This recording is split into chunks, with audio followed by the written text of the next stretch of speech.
Hey everyone, I'm Senior Loan Officer at the Leviticus Fund, and Leviticus is pretty unique because we only lend to other nonprofit organizations. So a majority of the loans that we underwrite, though, are to nonprofit housing developers, and we favor real estate that's owned by nonprofits over for-profits because this ensures the permanent affordability of those units. So a nonprofit will keep their units affordable in perpetuity, whereas a for-profit developer might keep their units affordable for 30 or 60 years per their regulatory agreement, but then they do have that option to convert those units to market rate down the line, and then those units get lost. So the borrower on this project is called Southern Tier Environments for Living, also known as STEL, and they're a nonprofit that provides rehabilitative and support services, including housing, to people with psychiatric disabilities. For this deal, we lent a little over $500,000, and we provided a pre-development loan. So during the pre-development process, developers evaluate the feasibility of their project concept. So that includes going through the site selection, applying for financing, determining the actual capacity to develop that site,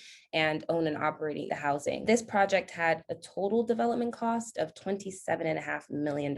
So our loan was kind of the first loan made to the project, and it was structured so that when the developer applied for construction financing of $27.5 million, some of those loan proceeds would be used to repay our loan. One of the reasons that a nonprofit might come to a CDFI for a loan is because we're able to be a little bit more flexible than a bank. And one of the ways we're able to be more flexible is with collateral. So in order to get a loan approved and then closed, we have to underwrite all of the risks and determine whether or not there are mitigants that allow us to feel comfortable taking on those risks.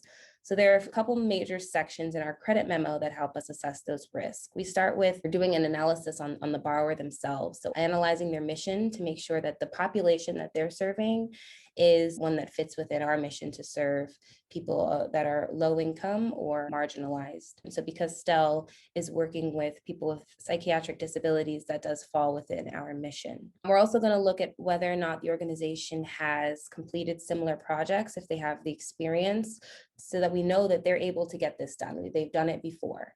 And then we look at their development team, who's their executive director, who's their project manager, who is their project contractor. We want to make sure that the people that are going to be working to get this project completed have the capacity and the expertise to get it done as well. Since we did previously underwrite STEL, we did have a pretty good handle on the organization and how they operate, which allowed us to actually move through the underwriting process more quickly, which allows us to give them the funds so that they can start their project as quickly as possible and get their project up and running as quickly as possible, which means providing more people with housing sooner than later, which is really important. In the financial analysis section is where we dive into the organization's balance sheet and income statements to assess their financial capacity. And this is particularly important when we're making unsecured loans. So like I mentioned before, we're able to be more flexible. Most banks will not provide $500,000 or several $1,000,000 to a borrower without having real estate collateral to secure the loan.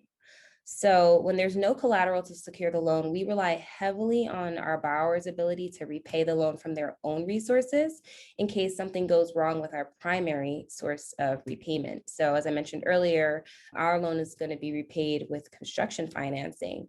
So we need to feel comfortable that if for whatever reason our borrower is unable to get that financing, that they still are able to repay us. However, even when we do have collateral, we still want to know that the borrower can afford to satisfy the loan from its own resources, just in case something goes south. Because the last thing that we want to do is foreclose on a property, have to take ownership, and then sell the property to pay off the loan. We're not in the business of foreclosing on properties and trying to make a profit that way. We're in the business of supporting our nonprofit partners get their projects done as quickly and painlessly as possible.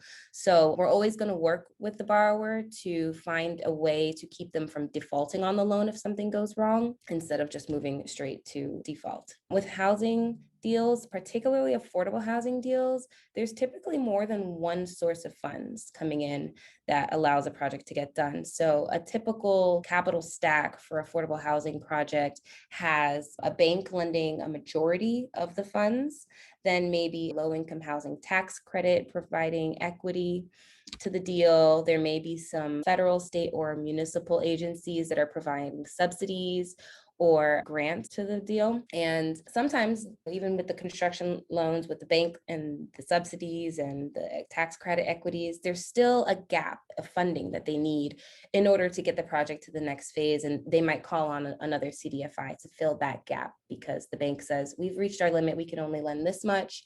And the CDFI says, we'll come in, we'll provide a loan that is subordinate to your bank loan and allow you to get this project done.